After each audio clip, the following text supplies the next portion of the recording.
வாய்ப்புக்கு நன்றி. ஒரு நல்ல படம், உண்மையிலேயே வந்து ஒரு குவாலிட்டியான படம் நான் சொல்லுவேன். எல்லாருமே நல்லா வேலை செஞ்சிருக்காங்க. Director, cinematographer, music director, editor ரொம்ப ரொம்ப நல்லா இருந்தது. எனக்கு ரொம்ப பிடிச்சிருந்தது எடிட்டிங் அண்ட் மியூசிக். ஆக்டர் எல்லாமே சூப்பராக பண்ணியிருந்தீங்க. குவாலிட்டியான படம், ரசிக்க முடிஞ்சது. சாங்கை தான் காம்பேரர் சொன்ன மாதிரி, சிம்மையா சொன்ன மாதிரி, பாட்டு முடிஞ்சோடனே ஐயையோ ஐயையோ அப்படின்ற மாதிரி முணுமுணுக்க ஆரம்பிச்சோம். அந்த அளவுக்கு ரொம்ப அழகா இருந்துச்சு சார். என் பக்கத்துல உட்காந்து ஒரு பெரிய லிஸ்ட் வச்சிருந்தாரு. எப்படி கம்மியா பேசிட்டு போனா தெரியல. எனிவே சூப்பரா இருந்துச்சு சார். மியூசிக் எல்லாமே சூப்பரா இருந்தது. அண்ட் எனக்கு இந்த ஐடியா பிடிச்சிருந்தது. ஏன்னா காரணம் தனஞ்சயன் சார் இங்க இருக்காரு. அவர் விக்கிபீடியா, என்சைக்ளோபீடியா நம்ம சினிமா, தமிழ் சினிமாவில் அப்படி கூட சொல்லலாம். அவரு இந்த படத்தை எடுத்தது முதல் வெற்றி. அண்ட் அவர் ப்ரொமோஷனே டிஃப்ரெண்டா இருக்கும். எங்களுக்கு 10 தலைக்கு அவர் தான், எங்க படத்துக்கு அவர் தான் ப்ரொமோஷன், அந்த ஃபுல் ஐடியா, அந்த பிளானிங் எல்லாம், எக்ஸிகியூஷன் ஷேர் பண்ணாங்க. அந்த ஃபர்ஸ்ட் சாங் 20 மினிட்ஸ், அந்த ஒரு கிராமிய சாங் மாதிரி, ஒரு வில்லுப்பாட்டு மாதிரி போட்டீங்க. சூப்பரா இருந்துச்சு சார். மேடையில் இது வந்து ஒரு உன்னதமான தருணம் இது. இந்த வாய்ப்புக்கே வந்து ரொம்ப மகிழ்ச்சி. மற்றும் அனைவருக்கும் இந்த வாய்ப்பு ஏற்படுத்தி கொடுத்தவங்களுக்கும் நன்றி. இந்த படத்தில் ஒரு பாடலாசிரியனுக்கு பிடித்தமான இடங்கள்னா முக்கியமாக 2 இடத்த சொல்லலாம். ஒன்று வந்து பாடல் பதிவு நடைபெறும் அந்த ஒளிப்பதிவு கூடம். 2வது இது போன்ற இசை விளையாட்டு விழாக்கள் நடக்கக்கூடிய அரங்கம். அந்த வகையில் இது எனக்கு ரொம்ப பிடித்தமான இடம், பிடித்தமான மனிதர்கள், பிடித்தமான நிகழ்வு. அதுவே ரொம்ப சந்தோஷம். இந்த பாடலர் கெவினோடையும் சகோதரர் முருகராஜ் அவர்களையும் ஏற்கனவே 1-2 ப்ராஜெக்ட் நான் ஒர்க் பண்ணியிருக்கேன். அதன் தொடர்ச்சியாக, அதன் நீட்சியாக இந்த படத்துலையும் வாய்ப்பு கிடைச்சது. அது ஒரு சௌகரியமா இருந்தது. ஏற்கனவே வேலை செஞ்ச யூனிட் அப்படின்றதுனால அவங்க கூட சேர்ந்து வேலை செஞ்சது ரொம்ப மகிழ்ச்சியாகவும் ரொம்ப திருப்தியாக இருந்தது. எழுதிய 2 பாடலும் நல்லா வந்திருந்தது. அதுலேயும் ஒரு பாட்டு தேவசார் பாடிருக்கும் போது ரொம்ப பெருமை எனக்கு. அதனால டீசர் சாங்கும் கடைசி நிமிஷத்துல எழுத சொல்லி கேட்டாங்க. அதை வந்து சொல்லியிருப்பாரு. அது பாட்டில் வைக்கணும்னு ஆசைப்பட்டாங்க. அதையும் சேர்த்தாச்சு. அதெல்லாம் வீட்டுக்குள்ள உட்கார வைக்க கொஞ்சம் சிரமமா இருந்துச்சு. கடைசியா ஹீரோவோட எழுத்த வீடு தான் ஹீரோயின், அதை கடைசியா கொண்டு வந்துட்டீங்கன்னா நல்லா இருக்கும் அப்படின்னு. செதுக்குன சிலை ஒண்ணு எதிர்த்த வீட்டுல இருக்க, வலிக்குமா எனக்கு தான் வாசக்கதவை திறக்க அப்படின்ற வரி அப்படிதான் வந்து உட்காந்துச்சு. அடுக்கா திரைப்படம். முதல்ல இந்த படத்தை பத்தி நிச்சயமா நான் வந்து பாராட்டி ஆகணும்னு சொல்லி நான் வந்திருக்கிறதுக்கு காரணம், படத்தை நான் ஃபுல்லா பார்த்தேன். மிகப்பெரிய பாராட்டுகள், ஒரு பெரிய கைத்தட்டல் கொடுக்கணும். படம் பார்க்கணும்னு நான் சொல்றேன். தந்தை பெரியார் அவருடைய கருத்தை ரொம்ப அழகா, அதே சமயத்துல உணர்வுபூர்வமாகவும், த்ரூ அவுட்டா ஸ்கிரீன் பிளே, ஸ்கிரிப்ட்ல எல்லாத்துலயும் நகைச்சுவையாகவும் கொண்டு வந்து கடைசி அந்த கிளைமேக்ஸ்ல ஒரு பெரியாருடைய கருத்தை மிகவும் ஆழமாக வந்து பதிவு செய்திருக்கிற இந்த இயக்குனருக்கும் இந்த படக்குழுக்கும் ஒரு பெரிய பாராட்டுகளை கொடுத்தாலும். இந்த படம் உண்மையிலே நல்ல படம். நாங்க ஆரம்பிச்ச இடத்துல என்னத்துக்கு ஆரம்பிச்சோமோ அதை வந்து டெலிவரியா, எடிட்டா, ஃபைனல் டெலிவரியா பார்க்கும்போது, ஃபைனல் ஷாட் பார்க்கும்போது, நான் இது வரைக்கும் ஒரு 5 தடவைக்கு மேல அந்த படம் பார்த்துருக்கேன். எவ்ரி டைம் இந்த படம் வந்து பயங்கரமா மிஸ்பிரைஸ் பண்ணிச்சு. லாஸ்ட் டைம் பார்க்கும்போதெல்லாம் டிஸ்ட்ரிபியூட்டரோட உட்காந்து பார்க்கும்போது நான் பயங்கர ஹாப்பி. நான் பாட்டு குதிச்சு சந்தோஷப்பட்டு ஆரவாரப்பட்டு கைதட் பண்ணிட்டு இருக்கேன். 2-3 இந்த மாதிரி ஒரு அழகான வர்ணனையாளரை வச்சாவே படம் ஹிட் ஆயிரும் போல் இருக்கு. இந்த மேடைக்கு அது ஒரு மிக நல்லா பண்றீங்க. Wish you all the best. அப்புறம் வந்த உடனே தனஞ்சயன் இந்த ஆளுங்க அங்கே வந்தாருன்ற மாதிரியே எனக்கு ஒரு ஃபீலிங்கு. அதான் நான் தான் வாங்கியிருக்கேன் அப்படின்னா, இந்த படத்தில் ஏதோ இருக்கும் போல் இருக்கு. அப்புறம் உள்ளே வந்தேன், பேரஸ் வந்தாப்புல, என்ன தம்பி ஒரு இடத்த விட மாட்டீங்களே, நான் போனால் நீங்களும் வந்துடுவீங்களேன்ற மாதிரி ஒரு லுக் விட்டாரு.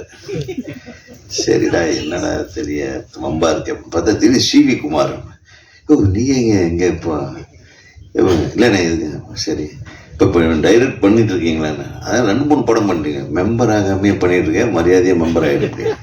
எனக்கு வந்தாவே இதே டென்ஷனாக இருக்கு.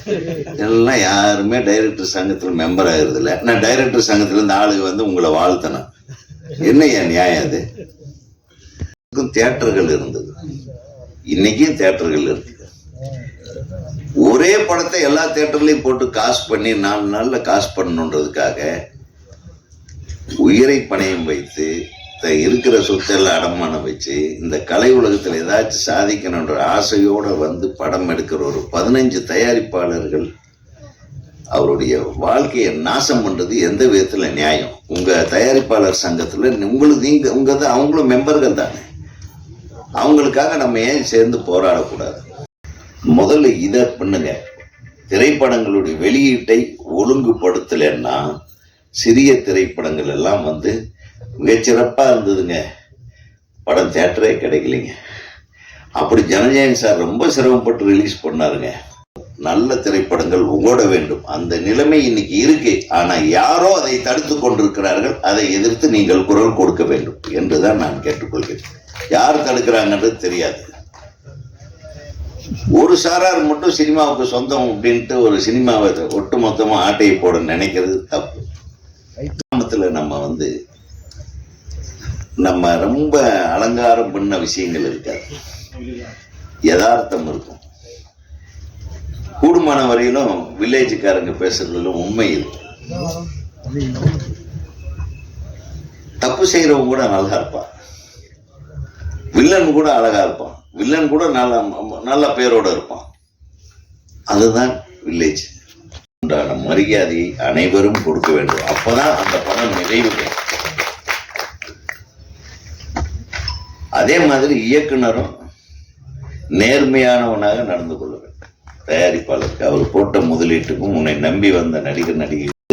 அதனால சார் ரொம்ப நன்றி தனஞ்சய சார். சார் உங்களுடைய அதாவது நீங்க பெரிய ரிஸ்க் எடுக்கிறீங்க, இருந்தாலும் நீங்க இதுல ரிஸ்க் எடுக்கிறீங்கன்னா யாரோ சொன்ன மாதிரி இதுல ஏதோ ஒரு மேட்டர் இருக்குன்னு அர்த்தம். ஸோ அந்த மேட்டருக்காக இந்த படம் வெற்றி பெறட்டும்.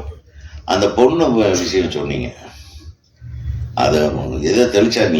இப்போ முதல்ல எல்லாம் இயக்குனர்கள் நாங்கள் எல்லாம் ஆஃபீஸ் வச்சிருக்கோம்.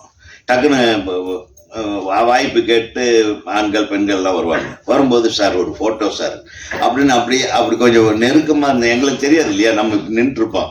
பின்னாடி வேற நெருக்கமா இருக்க மாதிரி எடுத்துட்டு போயிட்டு அந்த போட்டோவை கட்டு மிரட்டுறாங்கன்னு என்ன பண்றது? நாங்கெல்லாம் யாருக்கிட்ட போய் அழகு? உங்க வீடியோ ஓகேவா?